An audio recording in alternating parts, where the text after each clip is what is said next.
AP ముఖ్యమంత్రి చంద్రబాబు నాయుడు ఇవాళ వివిధ శాఖలపై సమీక్షించనున్నారు. ఈ మధ్యాహ్నం గిరిజన స్త్రీ శిశు సంక్షేమ శాఖపై సీఎం సమీక్షించనున్నారు. ఈ సమావేశానికి మంత్రి గుమ్మిడి సుధారాణితో పాటు ఆ శాఖకు చెందిన ఉన్నతాధికారులు కూడా పాల్గొంటున్నారు. ఇక అనంతరం సీఎం సాంఘిక సంక్షేమ శాఖపై సమీక్షించనున్నారు. ఈ కార్యక్రమానికి ఆ శాఖకు చెందిన మంత్రి డోలా వీరాంజనేయ స్వామి, ఆ శాఖ ఉన్నతాధికారులు పాల్గొంటారు.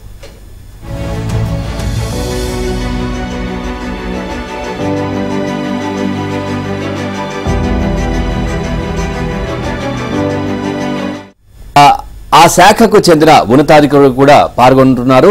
ఇక అనంతరం సీఎం సాంఘిక సంక్షేమ శాఖపై సమీక్షించనున్నారు. ఈ కార్యక్రమానికి ఆ శాఖకు చెందిన మంత్రి డోలా వీరాంజనేయ స్వామి, ఆ శాఖ ఉన్నతాధికారులు పాల్గొంటారు.